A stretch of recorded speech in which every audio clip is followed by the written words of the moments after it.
Parfois, la nature peut être bizarre, voire très bizarre. Steve, c'est quoi ça? D'accord, c'est vrai. Ton boulot, c'est d'écrire le script. Le mien, c'est de le lire. C'est parti.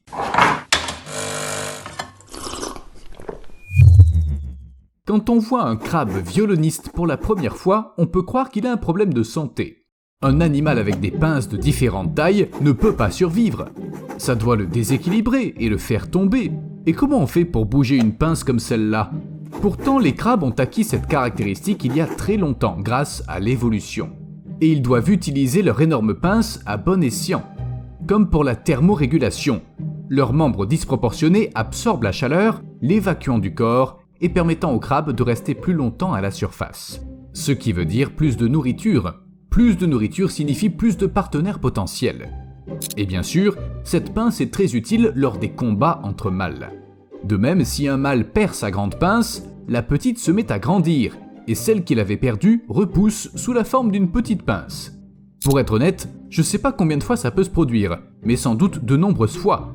Les crabes violonistes ne cessent jamais de grandir. Ces créatures sont des champions de bras de fer sacrément tenaces. J'imagine à quoi ressembleraient ces crabes dans notre monde.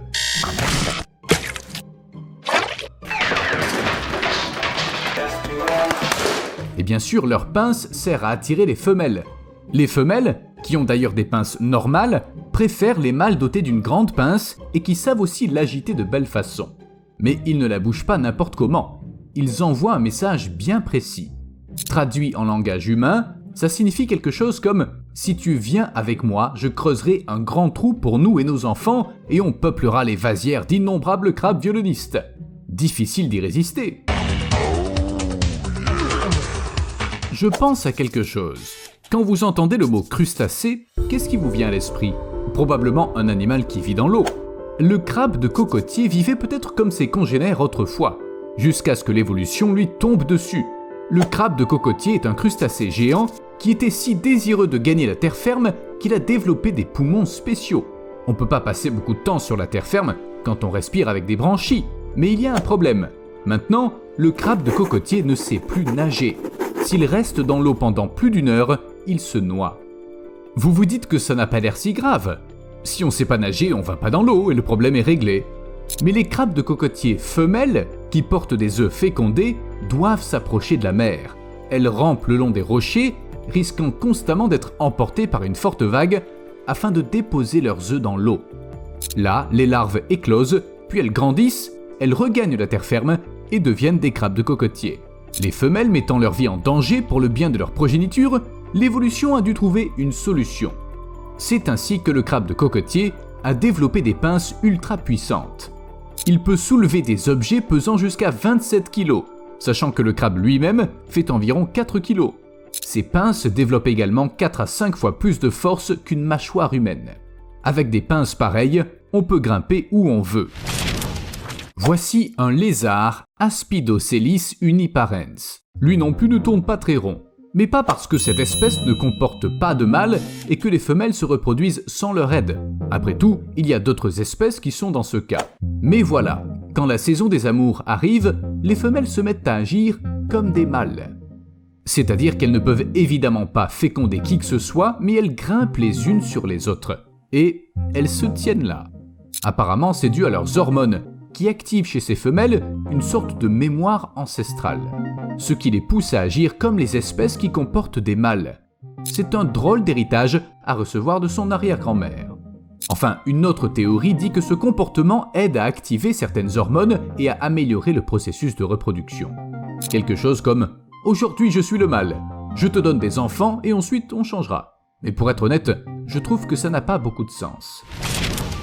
De tous les oiseaux de notre planète, l'ibigeot gris est mon préféré. Parce que, si vous avez déjà vu une photo de cet oiseau, vous devez comprendre pourquoi. Il est excellent pour faire des mèmes.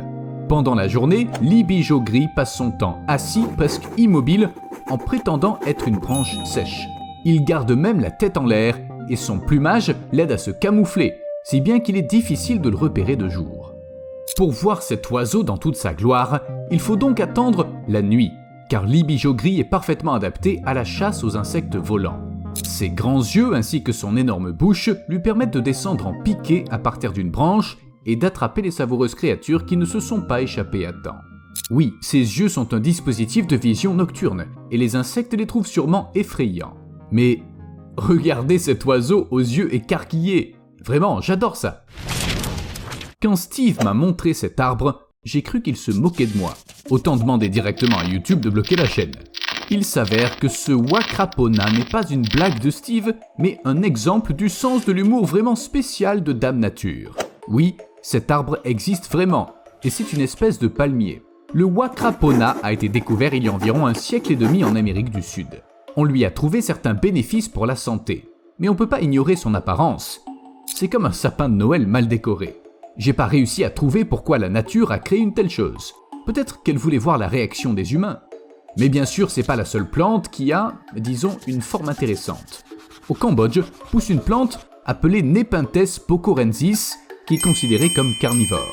En général, c'est une plante carnivore comme bien d'autres qui mangent des insectes. Mais pas toujours. Parfois, l'urne ressemble beaucoup à un certain organe et ça amuse beaucoup les gens. Mais ça ne plaît pas aux autorités locales. L'espèce est menacée et les personnes qui cueillent des Nepenthes pocorensis pour faire des selfies n'arrangent pas les choses. Peut-être que si ces plantes le pouvaient, elles feraient leur bagage et iraient dans un endroit éloigné des humains.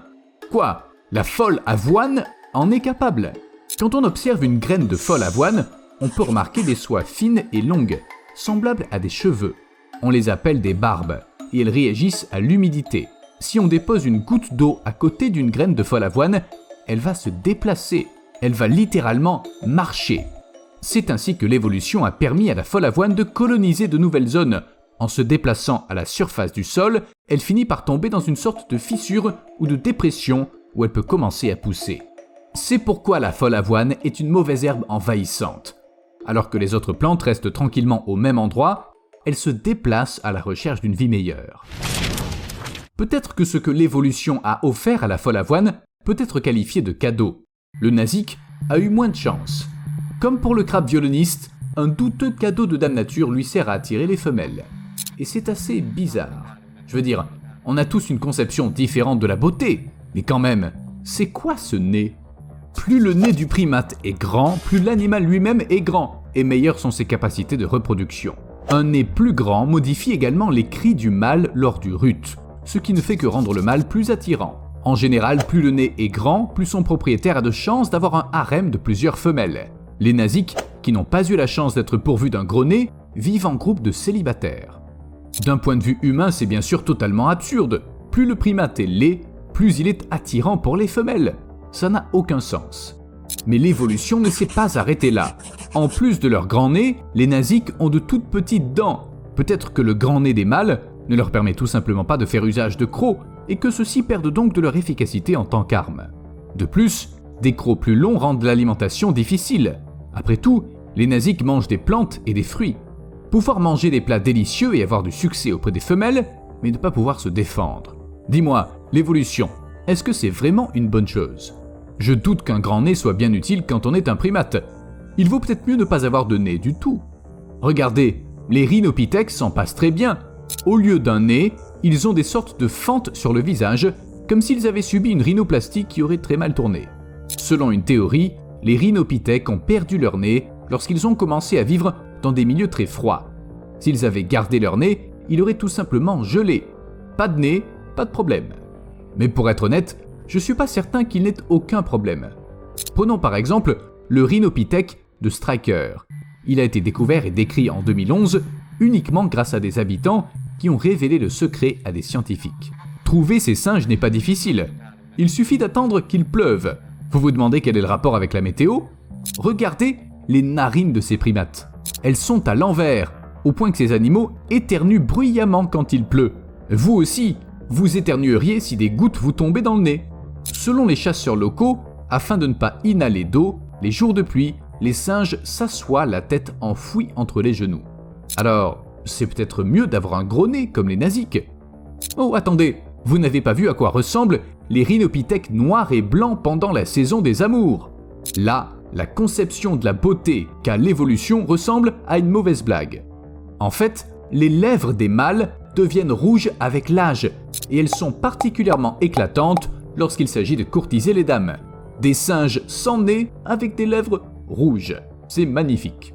Mais vous savez, bien sûr, c'est pas le singe le plus mignon qui soit, mais tant qu'il ne crée pas de Horcrux, passe encore. Imaginez que vous ayez attrapé un poisson, et bien sûr que vous en soyez très heureux, à tel point que vous souriez largement, quand tout à coup, le poisson vous sourit en retour. Le rondeau mouton revient souvent dans mes cauchemars. Je sais pas à quoi penser l'évolution, mais ce poisson a des dents effrayantes qui sont très semblables à des dents humaines. Bien sûr, ça ne concerne que les dents de devant, mais c'est bien suffisant. On dirait que le poisson a emprunté le dentier de mon grand-père. En fait, le rondeau mouton utilise ses dents dans le même but que les humains, broyer la nourriture. En général, il s'agit de toutes sortes de mollusques et de crustacés, donc des créatures dotées d'une coquille solide qu'il faut écraser. C'est ce que fait le rondeau mouton. De plus, la solidité de ses dents dépend de son habitat et de son régime alimentaire. Vos parents vous ont dit de boire plus de lait quand vous étiez enfant pour avoir de bonnes dents. C'est à peu près la même chose avec le rondeau mouton, mais il n'a pas besoin de produits laitiers. Pour avoir un sourire hollywoodien, il lui suffit de vivre dans un environnement riche en coquillages. On pense généralement que toutes les tortues sont recouvertes d'une solide carapace protectrice. Après tout, c'est leur marque de fabrique, comme les pizzas et le ramètre ninja. Mais alors que le monde semble à nouveau simple et compréhensible, l'évolution nous présente une tortue à carapace molle. Sa carapace est vraiment molle et elle ressemble à de la peau.